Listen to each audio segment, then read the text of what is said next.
I'm going to edge off my fist. All right, so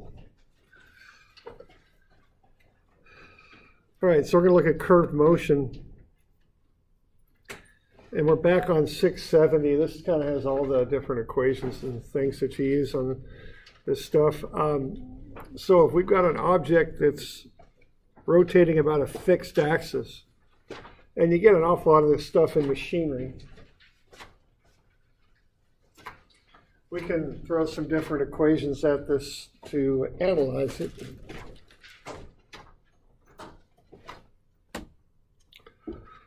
All right, now we've done some things like this before, though we've done them with points instead of actual objects.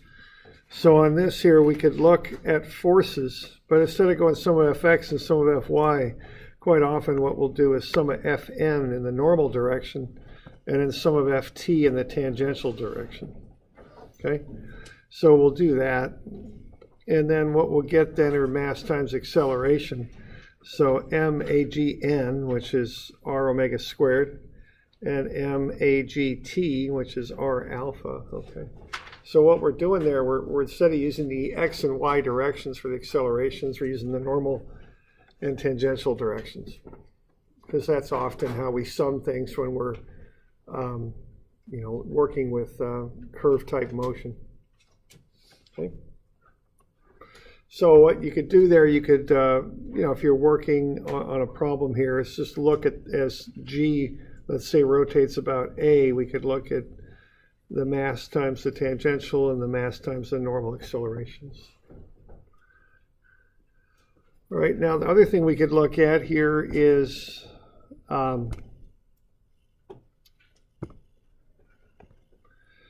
sum of mg and set that equal to ig alpha. We've already gone over that. That's basically the rotational equivalent of F equals ma. So you're taking sum of moments about the center of gravity and equating that to the moment of inertia times alpha. Remember, the moment of inertia tells you how much an object resists angular acceleration. But we can also look at another equation, and this comes in kind of handy when you're doing this fixed axis rotation stuff. So what we have here, if we're going to rotate about point A here, and that should say A, what we would do, we go sum of MA equals IA alpha. Now this only works for fixed axis rotation. That's the only time you can use this. But what you can do, you can sum moments about the point you're rotating around, i.e. point A in this example, and use sum of MA equals IA alpha. So you reference everything to A. So you get kind of a choice here. You can reference everything to G, the center of gravity, as we normally do, but you can also reference everything to A, if you like, as well. Okay. So you can go either way.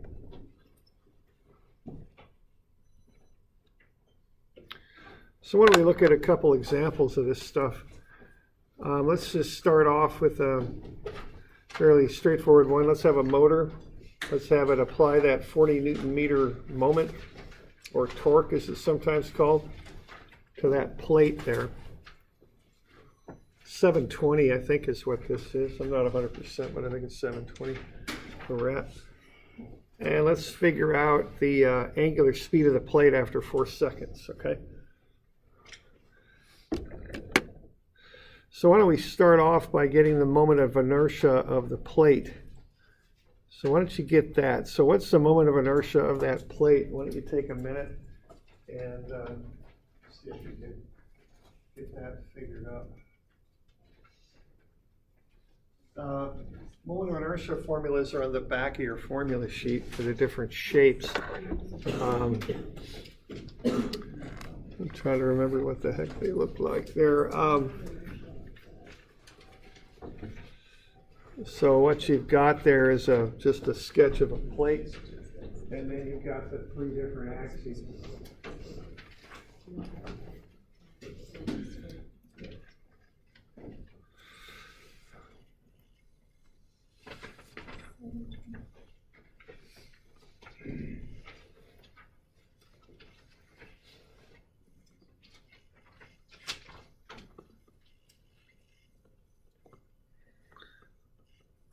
So the sketch looks something like that. Then we got A and B. So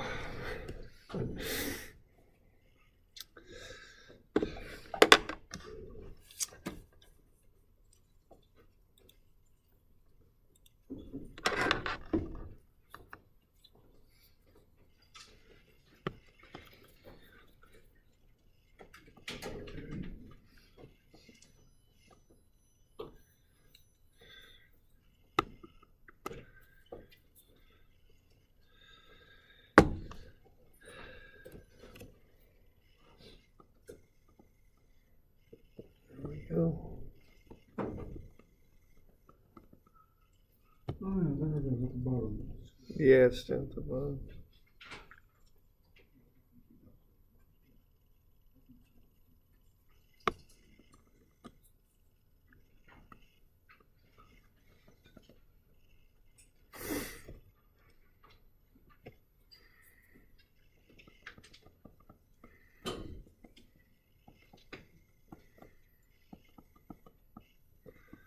So here are the three equations.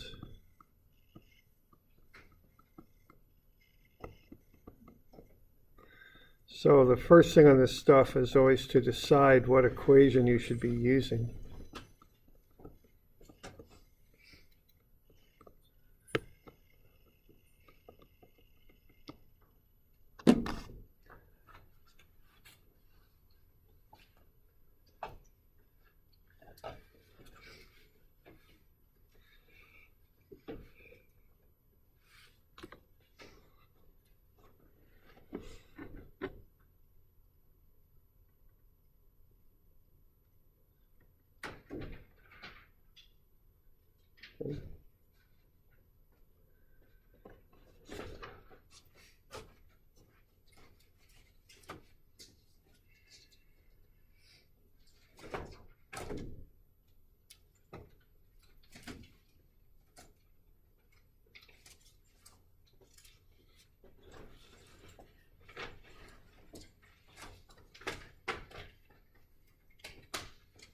I got 19 is what I got. Work this out. So which equation is it that you want to be using? Z. Yeah, Z, right? Everybody, any questions on that? We want that equation there, okay? Because the Z-axis is normal to the face of the plate. We're spinning about an axis normal to the face of the plate because we're spinning it with that shaft. So you want to use the IGZ equation, 1/12 m a squared plus b squared. Okay, and I think you're given the information that you need there.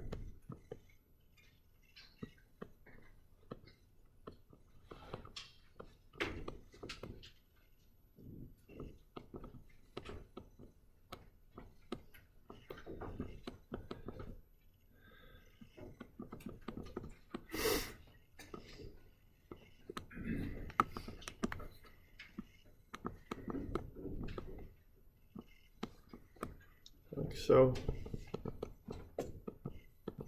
is it 19? Okay. So that's where you'd start. Now what we got a torque applied to this thing. Torque of moment, whatever you want to call it, 40 Newton meters. Now that thing's going right through the center of gravity, okay, through the middle of the plate from all appearances. So what we can do here is sum the moments about G and then set that to IG alpha, okay? So I think of IG or I as being a resistance to angular acceleration, okay? So it's kind of like F equals ma. Mass is a resistance to linear acceleration. I is a resistance to angular acceleration. So sum of mg is IG alpha. We've got the couple coming in there, 40 Newton meters, that concentrated moment or couple or whatever you want to call it. And then we've got IG, so we can figure out what alpha is, easy enough. Okay. Just went ahead and called counterclockwise positive there. So that gets me 40 Newton meters is 19 alpha. Now the units look kind of funny on that, but if you remember that a Newton is a kilogram meter per second squared, they'll work out, because what you'll end up with then is a kilogram meter squared per kilogram meter squared second squared. So the kilogram meter squareds cancel out, you get nothing, which over second squared. A nothing is a radian is what it is. Okay? Radian is just a ratio that describes an angle, so it's unitless. Okay. So you get alpha out of that, and it's 2.11 radians per second squared. So that's the angular acceleration, and then we want to know the angular speed of the plate after 4 seconds. And see, this would be constant because we're just applying a constant moment. So the last part of that, you could just use omega is omega 0 plus a alpha t squared would be the way to finish this thing up. So omega equals omega 0 plus alpha t squared. So that's the constant acceleration equation for angular problems. Okay. Probably, yeah. Thanks. There we go. So omega is 0 plus alpha, which is 2.11 radians per second squared. So yeah, thanks on that. And then we got 4 seconds. And that will come out to be radians per second. Looks like 8.44.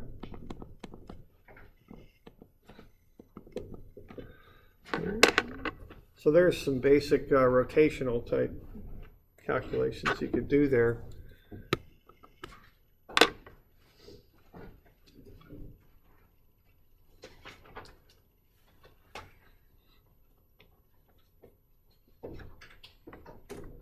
So are we good with that? Any questions with that? Okay. So there you go. Now, I don't do this whole unit thing every time. As long as you're using standard units with this equation, you should be good. Okay, so if you're using newtons, meters, kilograms, and seconds, you're fine. Everything will come out in the wash, so to speak. Okay. All right. Now let's look at dynamic reactions then, okay? So when you start taking things and swinging them around, you'll get reactions at the support. I've got it's called a Sharpie impact tester there, and then a oil derrick too. So both of those have kind of a swinging motion around a pin joint.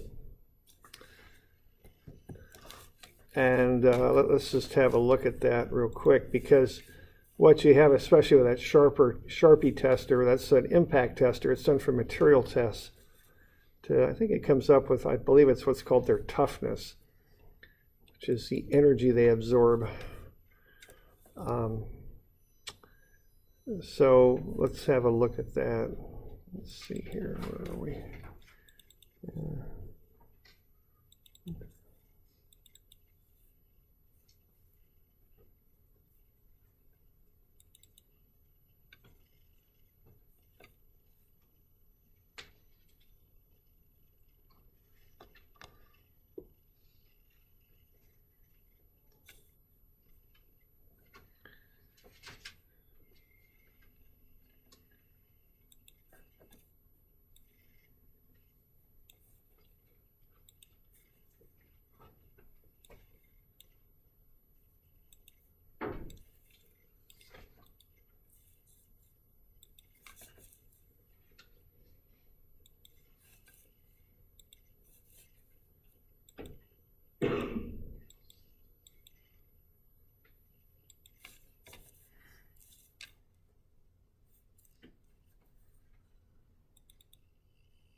The Charpy impact test.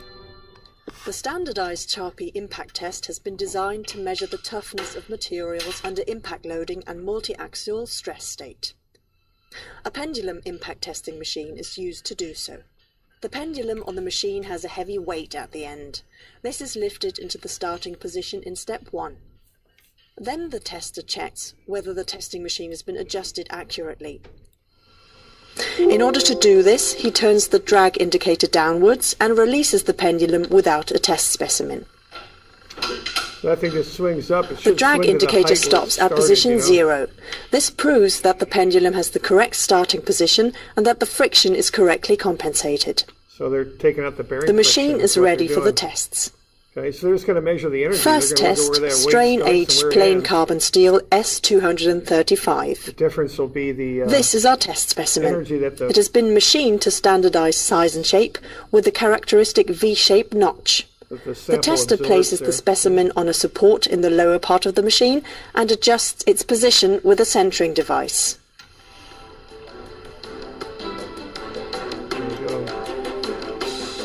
Next, he turns the drag indicator downwards again and checks that everything is prepared correctly.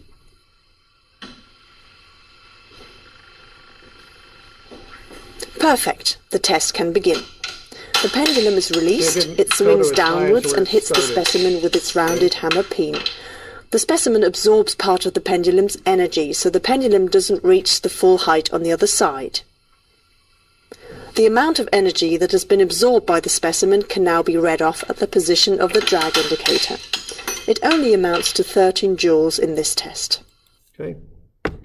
So that's a little bit of work energy there used to measure a material property called toughness. But what I was looking at was just to see that swinging motion of that pendulum and how that would affect the support. I bet they've got some pretty good bearings in there because they want to reduce friction. Yeah, reduce friction, but also that's a heck of a weight swinging through there. If you take a large object, like a book, and let it swing through hold it with just your index finger and your thumb and just let it swing. What's happening to my hand right now? Which way is my hand going? Yeah. Getting pulled? It's that way? pulled that way and Yeah, that way. yeah, right. Yeah, that's the deal. So if that's what's happening to my hand, what's my hand doing to the book? It might change the direction, right? Yeah. stresses, so Just turn them around, okay? might change the dynamics. So if we look at a center of gravity on the book, what's our, we kind of have that common sense thing that we're looking at. Now, of course, we can do our dynamics theory here. We got our center of gravity on the book, and what kind of, that center of gravity is curving, right? So it's got a normal acceleration to your left, right? The center of gravity as it spins, about the center of curvature. You all good? Mm-hmm. So that normal acceleration goes in, so there needs to be a force corresponding to that going in. That's the force of my hand on the book. Okay. So the book, as it rotates, pulls my hand out. So my hand pulls the book in. So that's what generates the normal acceleration. So if we look at this, just pick some instant here. I don't know exactly, of course, where the center of gravity's at, but I imagine that hammerhead's going to pull it out to the left. So there's a center of gravity about there. That thing's going to have a normal acceleration in. So there has to be a corresponding force at the bearing there, pulling in too, okay? You all right with that? So that's kind of the idea. And of course, the heavier the object and the faster it swings, the bigger the force. Mm-hmm.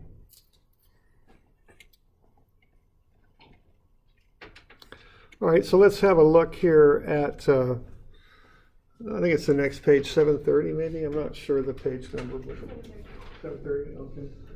And make sure you got this sketch in there. I'm pretty sure all the old books have kind of gone through the system, but used to have a hand-drawn sketch that looked a little different. It actually had a different problem on it too. So everybody got this one? You're doing all right? Yeah. Okay. 730. Yeah, 730. Here we go. So let's this is a beam on this oil derrick here, And let's say it weighs 1,200 pounds. And the forces shown are applied. So I've got forces at either end of the beam. There and there. And the beam has this angular velocity, okay? So I got 500 pounds on the left, I've got 1,400 pounds on the right, I've got an angular velocity of 1.8 radians per second. Let's find the angular acceleration of the beam and the x and y reactions at this pin joint. Notice the pin joint is off center, it's not at the center of gravity, okay? All right. So the plan here is to analyze this in a way that applies to fixed axis rotation. So I'm just looking at what we're going to do here. We're going to set this thing equal to I sub A alpha. Our goal here is to find alpha. So what we're going to do is say sum of MA equals I sub A alpha. That's how we're going to approach this. It's a nice little shortcut you can take if you've got fixed axis rotation. So I went ahead and found I sub A there, okay.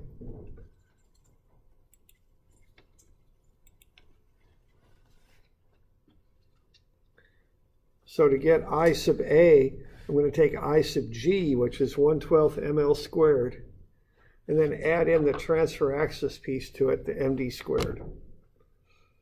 Okay. So I got 1/12 times the mass. Now to find the mass, I took the weight and I divided it by gravity. That gets me a mass in slugs, 37.3 slugs. So 1/12 times that times the length of the beam squared, plus the mass times the offset distance. And what the offset distance is there is 2 feet. See, that's the distance from G to A. And square the offset distance there. Add everything up, you get the moment of inertia about A, 758. And that's that funny imperial mass unit of slug times the distance in feet squared. So stay in those units when you're doing English. Slugs, feet, pounds, and seconds, okay? So that gets us the moment of inertia. All right, now the next thing to do here would be to find, alpha, okay? And to do that, we want to make this thing into a free body diagram. Now, where does that 1,200 pounds go? Yeah, center of gravity, right? Now, keep in mind, I've had people in the past, and it's kind of this tendency, they'll break this thing up into one beam to the left and the other one to the right. You don't need to do that. You can just take the 1,200 pounds, put it at the center of gravity, and just treat it as one object. Okay? You don't need to break the thing up into a beam to the left and one to the right. There's no need for that. It's quicker just to put the force at the center of gravity and just deal with it in that fashion. Okay. So given that, we should be able to generate a moment equation. So there we go. We've got minus 500 pounds times 9 feet. Now what I'm doing here, I'm going clockwise positive. Now you can call positive whatever the heck you want. I decided to call clockwise positive for some reason. I'm not quite sure why I did that, but I did. Okay, and that's fine. I mean, I think the only reason we got the right-hand rule is because most people are right-handed. It's not like it's something, that has any greater significance than that. So I just went ahead and went clockwise positive. So I got the 500 pounds times its 9-foot moment arm. 7 and 2 makes 9. I got the weight at G, 1,200 pounds times 2 feet.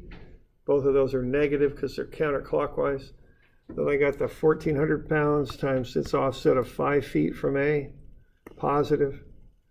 And then I've got IA, now not IG, but IA, because I'm taking moments about A, times alpha.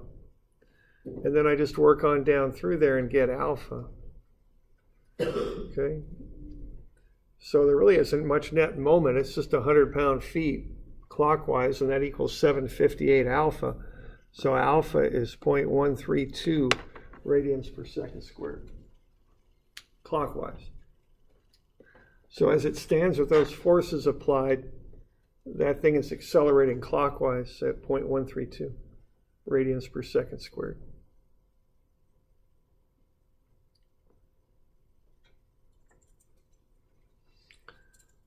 Okay. And then I went ahead and got the tangential and normal accelerations. Okay, so alpha r and omega squared r. I've got omega and I got alpha, and r is the distance from the point about which it's rotating, which is A to G. It's 2 feet.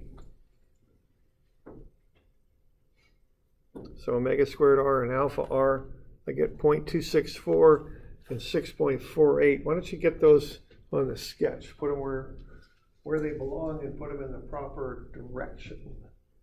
Okay.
So first think about where they go. Where do you put those accelerations at? Right, they go at G, okay? G is like the reference point for an object. So before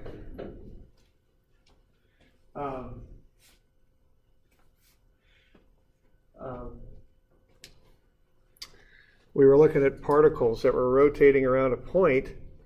Now we're using the center of gravity as kind of like that particle. The center of gravity is the point that represents the object. So kind of what we're looking at here is this G rotating around A, okay? All right. And then we got the normal acceleration. Which way is that going to act? Left or right? Be to the right, towards the center, right? Correct? Huh. I can draw here. So that's AGN. How about the tangential? Is that up or down? Yeah, it's up, okay? Because what's happening is this thing's coming around that way.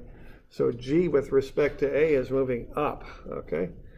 So all these little details are important because, you know, you'll have errors if you don't get this stuff drawn up right and put into your equations properly.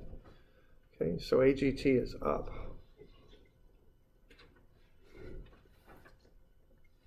So on this one, you decided to make it positive clockwise? Yeah. And it's kind of 6 one, half dozen of the other. A lot of times when I like positive to be in the direction of acceleration, but that's just my preference, you know. It really doesn't matter. Okay.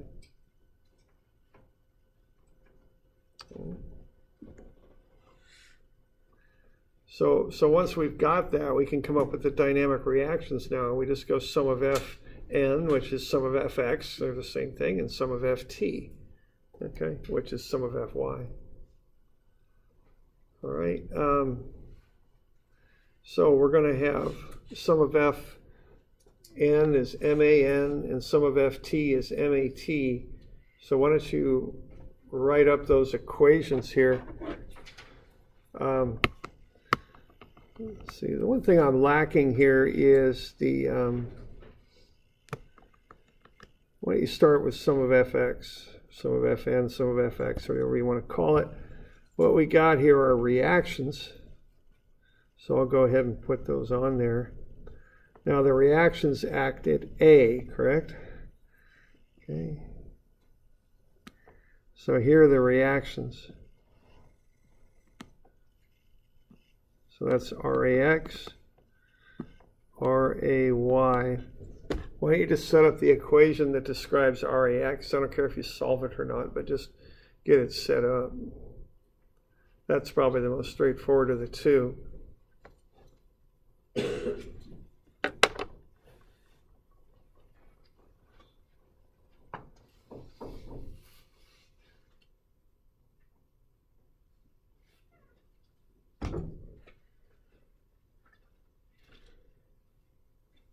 And after you got that, just set up the sum of Fy equation.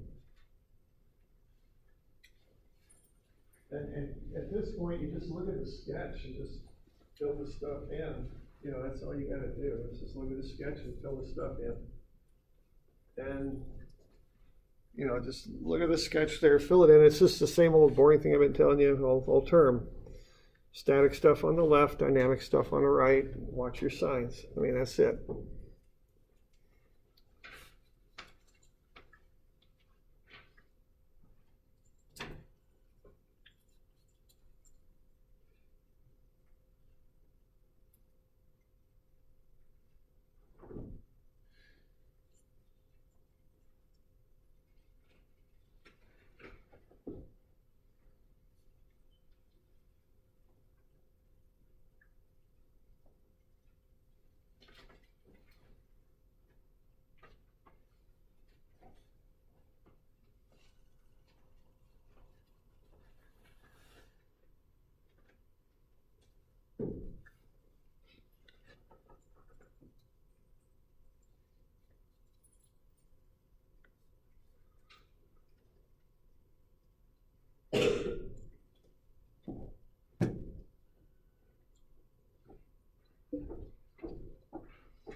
Okay.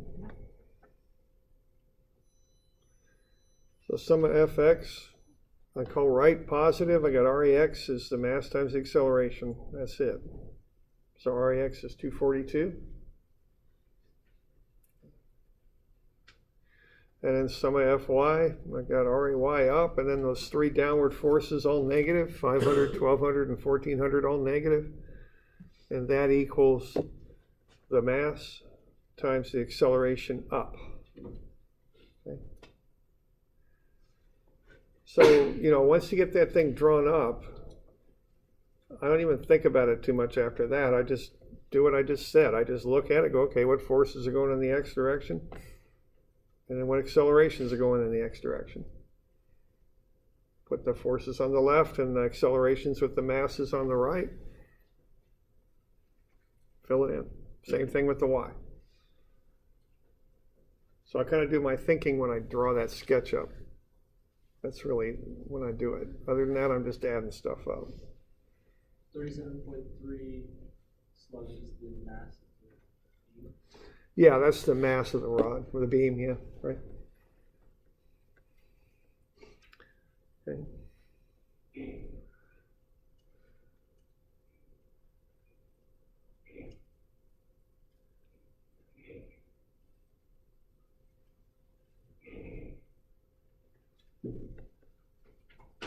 Okay, so a little bit of applied physics here. You'll see that Stephen Hawking's article about what happened before the Big Bang. I heard some. Yeah, I tried to read it. I don't know. I think it's a pretty fair assumption Steve's a little smarter than I am. I don't know, I couldn't quite figure some of that stuff out. He's talking about time normally as a horizontal line, but before the Big Bang it was a vertical line. And you can, okay. I don't know, it had some pretty weird stuff in it. Let's just say that. This kind of physics I can get, but the Big Bang physics, I struggle a little bit with it. So is this like if you were to have an uneven weight rotating, this right. is describe how that would rock inside on an axis? Yeah, right. Yeah. This is an offset weight. And that's why you got big old bearings on stuff like this, so they can handle that force. Okay.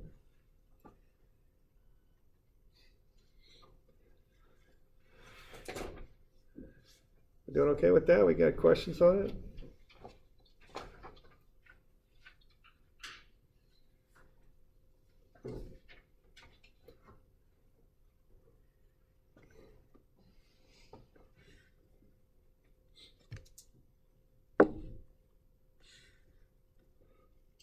Yeah. So if you're building this and putting a bearing on it, you would then get a bearing that could at least handle the 3,110 pounds, or is that what you're saying? Or? Yeah, and especially that sideways kind of that pull on it too. Yeah, you're gonna need something that can handle that, right?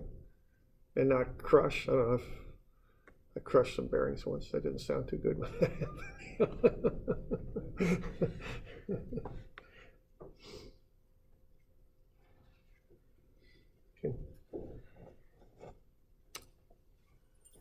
It's a little rough on your axle when you do that. It's got more repercussions than just your bearings. Let's just say that. So, okay, we good with that? Okay, so those are dynamic reactions, okay, because the thing's accelerating. So you just don't go summa F is 0. You got to go summa F is ma. And you just throw that part into it. That's basically it, okay? And in this case, our ma is caused by rotation. So we look at g, we reference everything to g, and then we look at the normal and tangential accelerations. Okay. Mm-hmm.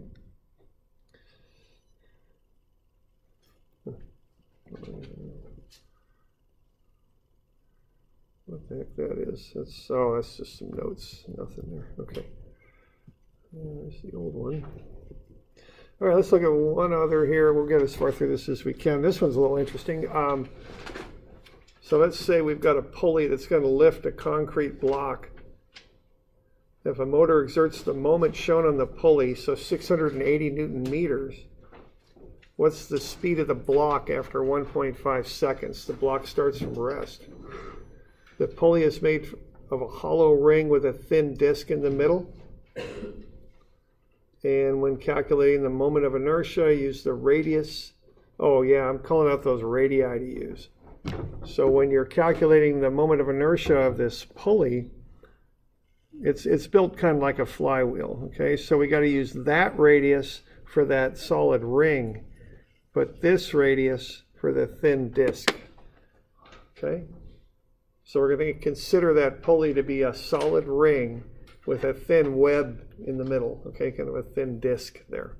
So we got to use two different radii, one to the middle of the ring, that's for the ring itself, and another to the edge of the ring, that's what you use for the disc. Okay, y'all okay with what I'm saying there? So if we, okay. So let's get those moments of inertia first.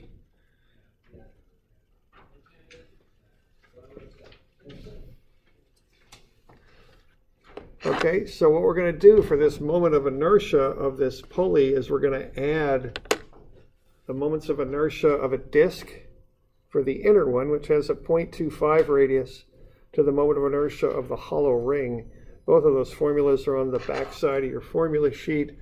You're going to use these IGZ formulas. So 1/2 mr squared for the disk and just mr squared for the ring. We do have slightly different radii there. 0.275 for the ring, 0.25 for the disk. So that gets us the moment of inertia, 1.74 kilogram meter squared.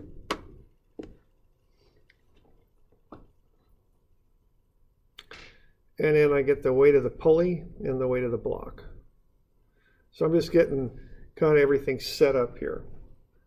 The moment of inertia.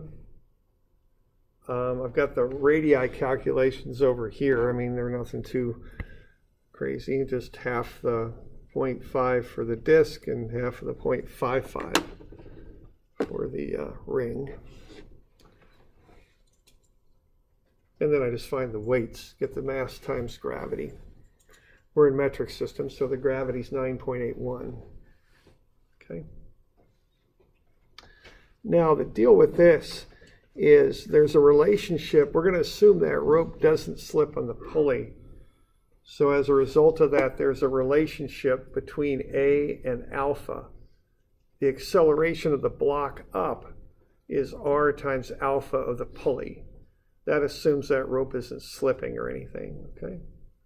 So there's a relationship between alpha and A, alpha for the pulley, A for the block, okay?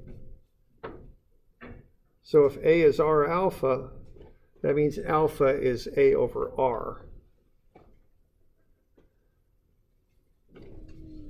So the thing with this problem is that 680 Newton meters is going to have to do two things. It's got to turn the pulley, and it's also got to lift the block. It's got to do both.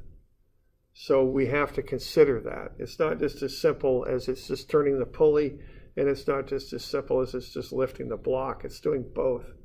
So that moment gets split between the two things it needs to do. Okay. That's kind of the conceptually what we're looking at on this, okay?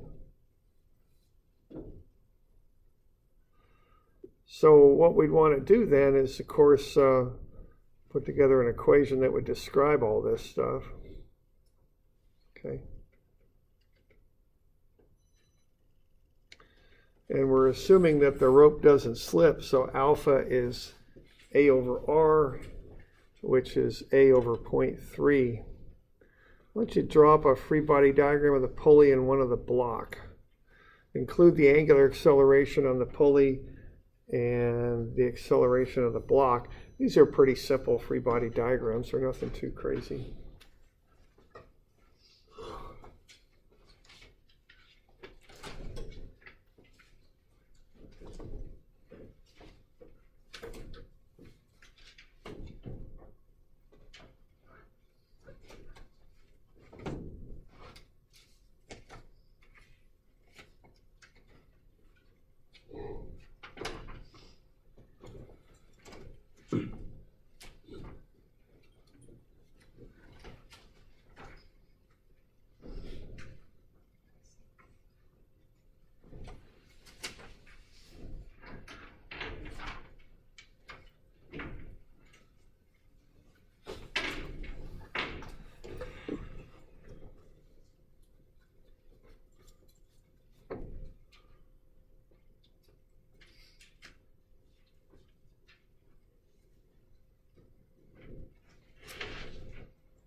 you'll get into something like that.